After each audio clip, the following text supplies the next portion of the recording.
Assalamualaikum warahmatullahi wabarakatuh. Perkenalkan, nama saya Intan Maharani. Saat ini saya akan memaparkan hasil dari proposal tugas proyek ITC Literasi. Pada kesempatan kali ini saya akan membahas proposal saya yang berjudul Peranan Media Sosial dalam Peningkatan Literasi Keuangan. Pada bagian penjelasan ini terbagi menjadi 3 penjelasan, yaitu yang pertama ada pendahuluan, yang kedua ada tinjauan pustaka, dan yang ketiga ada metode penelitian. Langsung saja dimulai dari bagian pendahuluan, di mana pada bagian ini berisi tentang latar belakang, rumusan masalah, manfaat, serta tujuan penelitian. Yang pertama ada latar belakang, di mana pada proyek ini dilatar belakangi adanya perkembangan digitalisasi yang di dalamnya termasuk dalam cara-cara manusia dalam mendapatkan dan menerima informasi. Dengan hadirnya media sosial sebagai media yang tidak hanya digunakan untuk berinteraksi secara sosial, tetapi juga sebagai sumber informasi, edukasi, dan memberikan pengaruh, termasuk pengaruh di bidang keuangan. Media sosial kerap kali menawarkan peluang dalam upaya mengatasi tantangan pemahaman masyarakat mengenai keuangan. Namun, seringkali efektivitas media sosial dalam peningkatan literasi keuangan masyarakat masih menjadi pertanyaan yang memerlukan kajian mendalam. Di mana tentunya kita tahu bahwa media sosial ini juga mendapat manfaat positif untuk meningkatkan literasi keuangan. Tapi kita juga tahu di media sosial ini juga terdapat hoax yang sering beredar di masyarakat. Oleh karena itu perlunya kajian lebih mendalam. Apakah media sosial ini memiliki peranan dalam peningkatan literasi keuangan? Selanjutnya adalah rumusan masalah. Berdasarkan dari latar belakang yang telah dibahas sebelumnya, terdapat rumusan masalah sebagai berikut. Yang pertama, apakah media sosial memiliki peranan dalam peningkatan literasi keuangan? Yang kedua, seberapa besar media sosial mempengaruhi literasi keuangan? Kemudian ada manfaat. Berdasarkan rumusan masalah yang telah dibuat, maka tujuan dan manfaat yang dapat diperoleh dari penelitian ini adalah yang pertama ada manfaat untuk mengetahui apakah media sosial memiliki peranan dalam meningkatkan literasi keuangan. Manfaat yang kedua adalah untuk mengetahui seberapa besar media sosial mempengaruhi literasi keuangan. Kemudian ada tujuan. Yang pertama tujuannya adalah tujuan secara teoritis.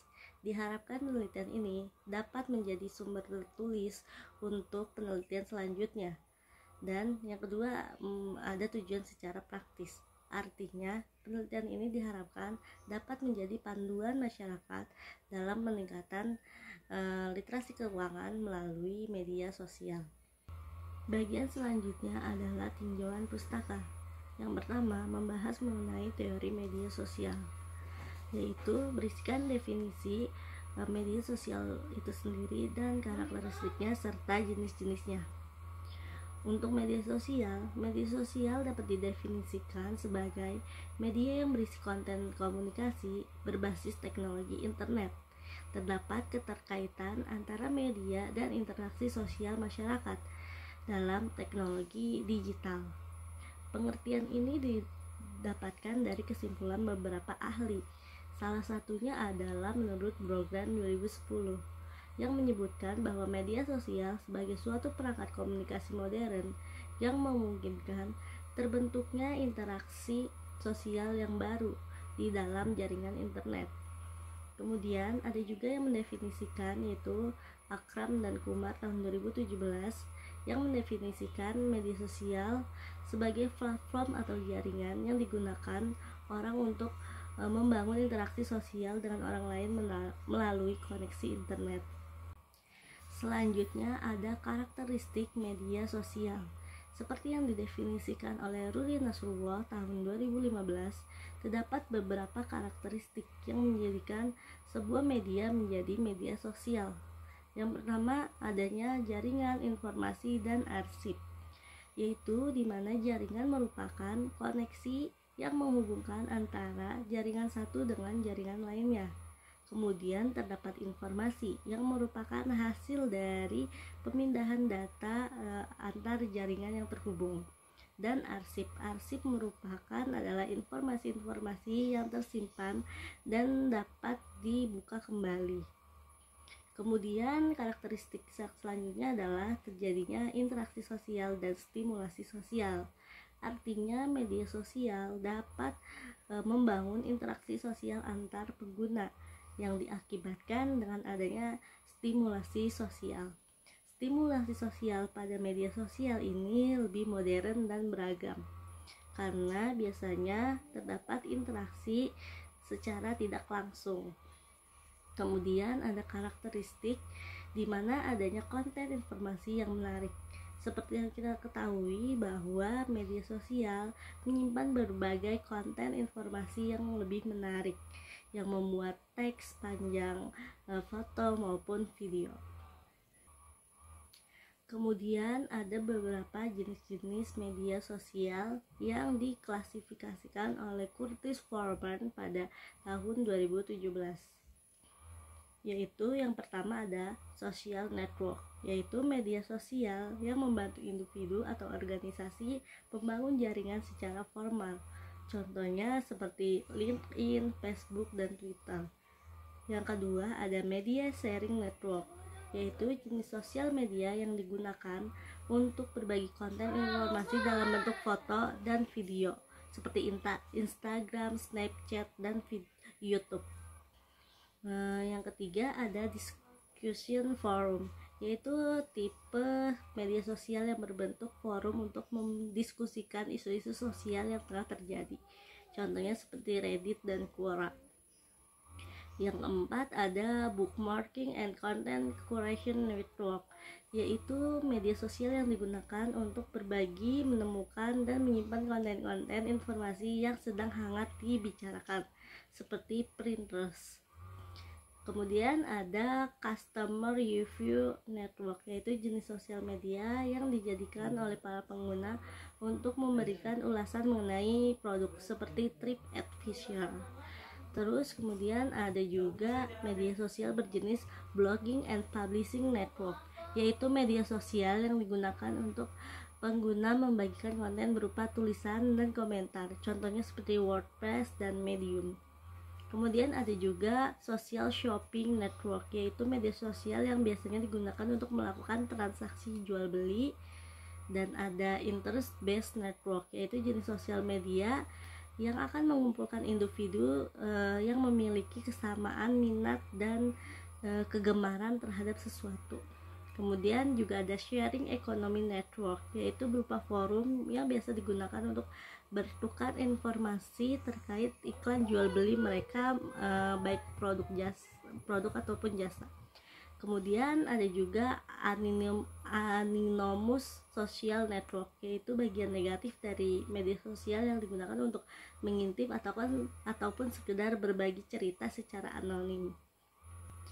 Selanjutnya ada juga pembahasan mengenai teori literasi keuangan. Literasi keuangan sendiri merupakan pemahaman mengenai keterampilan pengelolaan informasi terkait keuangan untuk dapat diterapkan dan dalam mencapai kesejahteraan. Literasi keuangan yang pada dasarnya berkaitan dengan tingkat pengetahuan, pemahaman, serta keterampilan individu dalam aspek manajemen keuangan. Pengertian ini didapatkan dari beberapa definisi para ahli. Salah satunya itu ada definisi yang dikeluarkan oleh OJK atau Otoritas Jasa Keuangan, di mana literasi keuangan ini bukan hanya sekedar pengetahuan dan keterampilan pengelolaan keuangan, akan tetapi meliputi perilaku dan sikap seseorang yang berpengaruh dalam upaya peningkatan kesejahteraan keuangan seseorang. Adapun ahli lain mendefinisikan seperti Lusardi dan Mitchell tahun 2014 yang mendefinisikan literasi keuangan sebagai pemahaman mengenai keterampilan pengelolaan informasi terkait keuangan untuk dapat diterapkan dan mencapai kesejahteraan. Sedangkan Orton 2007 mendefinisikan literasi keuangan sebagai kemampuan dalam menganalisis dan mendiskusikan kondisi keuangan yang dapat mempengaruhi kesejahteraan hidup di masa yang akan datang. Kemudian ada tingkatan dari literasi keuangan ini. Tingkatan literasi keuangan ini tertuang dalam Quantitative Research on Financial Literacy Levels in Singapore yang dikeluarkan oleh Monetary Authority of Singapore atau MAS.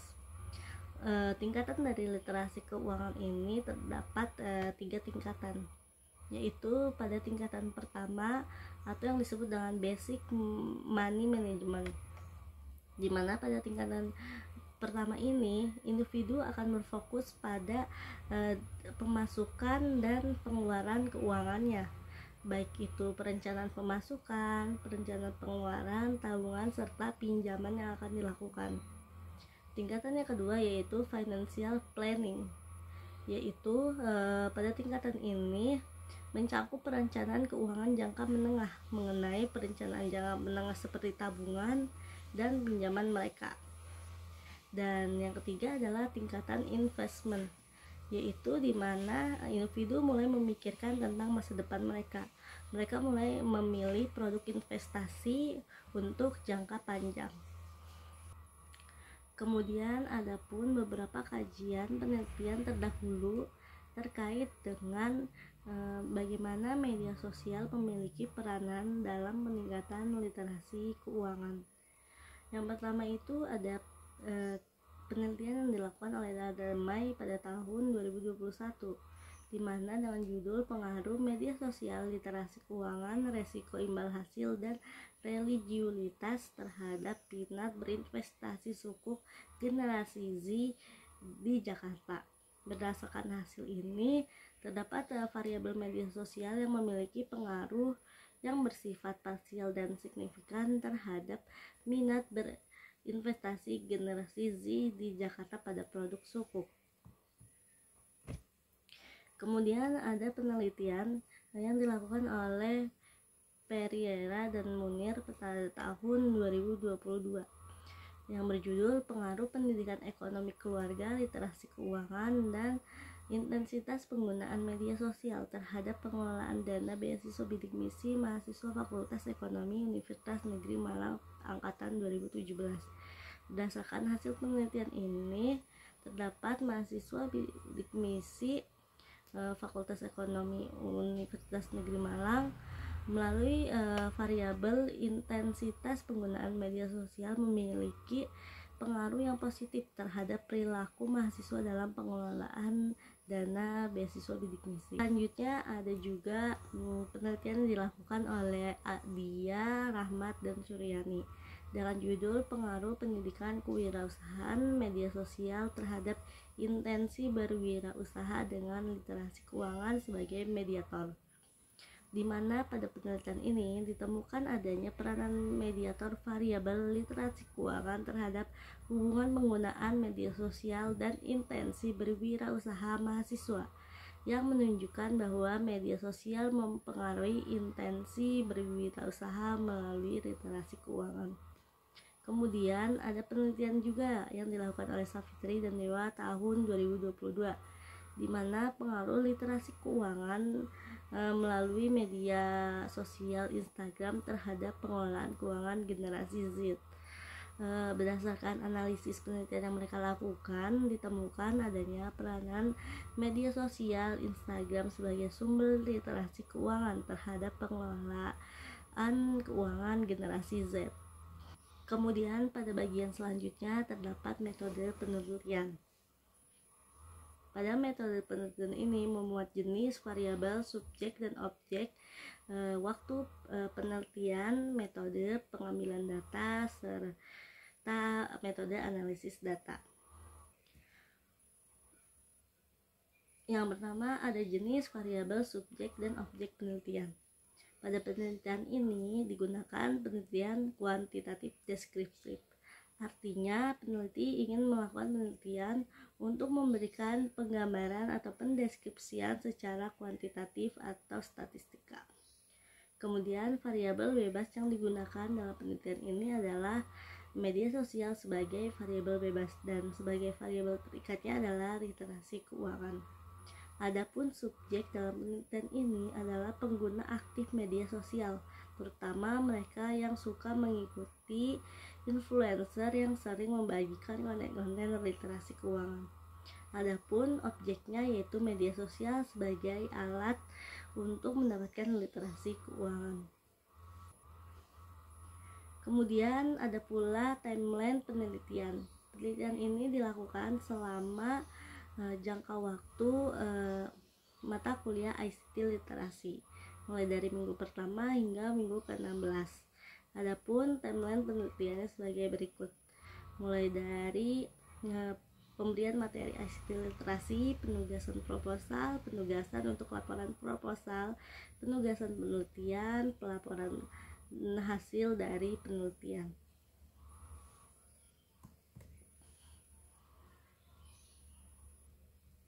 Adapun sumber teknik pengumpulan data dan teknik analisa data dalam penelitian ini.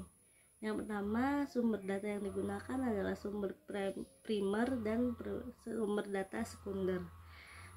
Sumber data primer ini berasal dari hasil penelitian secara langsung melalui metode wawancara secara tidak langsung.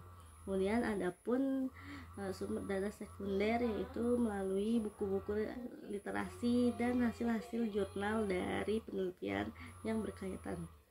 Kemudian ada teknik pengumpulan data, di mana data yang digunakan untuk mencari data-data primer melalui wawancara tidak langsung, melalui kuesioner yang akan dibagikan melalui media sosial. Dan adapun pada penelitian ini digunakan teknik analisa data berupa analisa statistik deskriptif untuk mencapai dari jenis penelitian ini, yaitu penelitian kuantitatif deskriptif. Nah, sekian penyampaian dari presentasi hasil proposal project ICT literasi yang dapat saya sampaikan. Kurang lebihnya mohon maaf. Wassalamualaikum